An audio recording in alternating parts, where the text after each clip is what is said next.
చిన్నారి జ్ఞానేశ్వరి కేసులో కీలక ఆధారమైన పెంపుడు కుక్క మృతి చెందింది. మరింత సమాచారం మా ప్రతినిధి ఈశ్వరాచారిని అడిగి తెలుసుకున్నాం. ఈశ్వరాచారి, కుక్క ఎప్పుడు చనిపోయింది? సంబంధిత సమాచారం ఏంటి అసలు?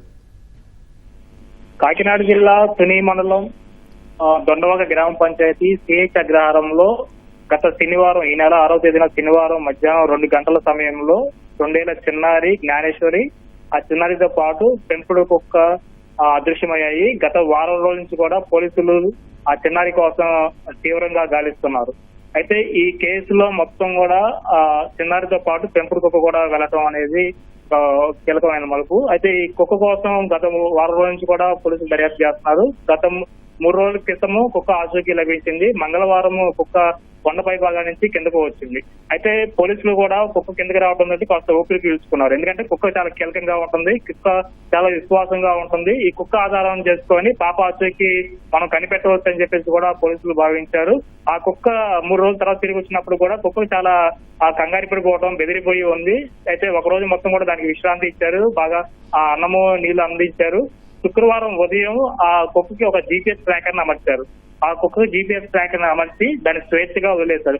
ఆ కుక్క శుక్రవారం మొత్తం కూడా సుమారు 50 ఎకరాలు ఉన్నటువంటి పాపాల తోటలో పరిశీలించి మొత్తం కూడా చుట్టుపక్కల మొత్తం తిరిగింది. అదేవిధంగా ఆ సిహెచ్ అగ్రహారం, దొండవక గ్రామ పరిసర ప్రాంతాల్లో కూడా సంచరించింది. నిన్నంతా మొత్తం కూడా సుమారు ఒక 8 కిలోమీటర్ల పరిధిలో ఈ కుక్క పెంపుడు కుక్క మొత్తం కూడా సంచరించింది.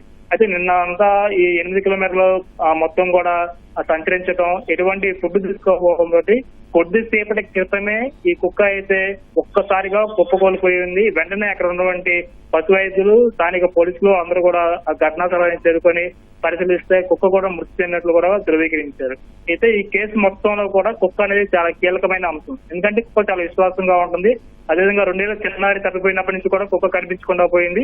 సో కుక్కకి ఖచ్చితంగా పాప ఎక్కడ ఉందో, ఆ పాప ఏదైనా ప్రాంతంలో చిక్కిపోయినట్లయితే ఆ ప్రాంతాన్ని చూపిస్తుందని చెప్పి కూడా పోలీసులు చాలా ఆశాభావంగా ఉన్నారు. ఒక్కసారిగా ఈ కుక్క అనేది కుప్పకూలిపోవటం, కుక్క మృతి చెందటంతో పోలీసులు అయితే నిరాశ అయితే చెందుతున్నారు.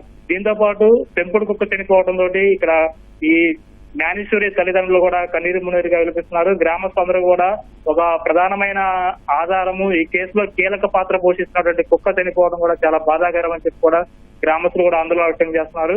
గత వారం రోజుల నుంచి పాప ఆచూకీ తెలియలేదు. ఈ కేసులో కొద్ది గొప్ప కీలకమైన పెంపుడు కుక్క కూడా ఇప్పుడు చనిపోవటం ఇది ఏ విధంగా చూడాలో కూడా ఎవరూ చెప్పలేని పరిస్థితిగా ఉంది.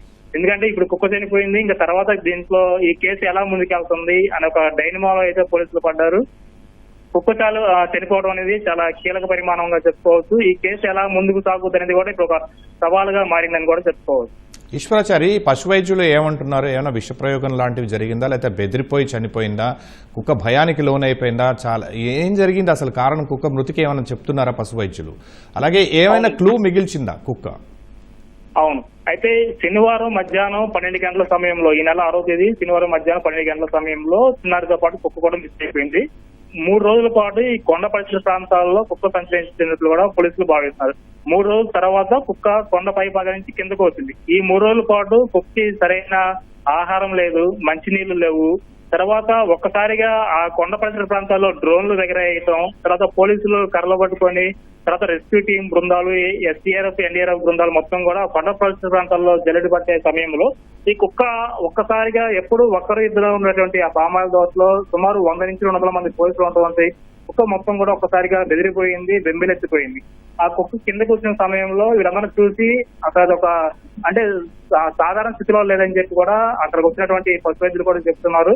ఆ కుక్క సాధారణ పరిస్థితిలోకి రావాలంటే ఒక రోజు మొత్తం దీన్ని విశ్రాంతిగా ఉంచాలని చెప్పేసి గురువారం మొత్తం కూడా దాన్ని విశ్రాంతిగా ఉంచారు.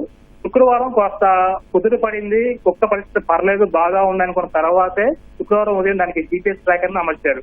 ఆ జీపీఎస్ ట్రాకర్ అమర్చిన సమయంలో పోలీసులు కూడా దాన్ని ఆ జీపీఎస్ ట్రాకర్ సహాయంతో ఎప్పటికప్పుడు పరిశీలిస్తున్నారు. నిన్నంతా కూడా చాలా చక్కగానే కుక్క యాక్టివ్ గానే తిరిగింది. ఎక్కడ కూడా దాన్ని అలసిపోయినట్లు కానీ ఏమైనా నీరసంగా ఉన్నట్లు కూడా ఎవరు గమనించలేకపోయారు. అయితే ఈ రోజు ఉదయం కాస్త మళ్ళీ అది చుట్టుపక్కల మొత్తం 8 కిలోమీటర్లు తిరిగి మళ్ళీ రాత్రి యథాస్థితిగా ఆ పామాల తోటలో నివాసం వద్దకు వస్తుంది. ఉదయం కూడా కాస్త బాగానే ఉంది. మధ్యాహ్నం నుంచి కాస్త అది నీరసంగా ఉంది. ఒక్కసారిగా ఉన్నటువంటి కుప్పకొలిపోతుంది. ఈ వైద్యులు కూడా దీన్ని అసలు క్యాచ్ చేయలేకపోతున్నారు. ఎందుకంటే ఉదయం వరకు కూడా కొంత బాగానే ఉంది, నిన్నంతా ఫుడ్ తినింది, ఉదయం కూడా కాస్తంత ఫుడ్ తినింది, వాటర్ తాగింది, బాగానే ఉంది. కానీ ఒక్కసారిగా ఇలా తొప్పుకోలిపోవడం ఏంటనేది కూడా వైద్యులు అదేవిధంగా పోలీసులు కూడా కాస్త అనుమానం వ్యక్తం చేస్తున్నారు. ఎందుకంటే 3 రోజుల్లో ఏమైనా జరిగిందా అనే కోణంలో కూడా దర్యాప్తు అయితే కొనసాగుతుంది. రైట్, ధన్యవాదాలు ఈశ్వరాచారి.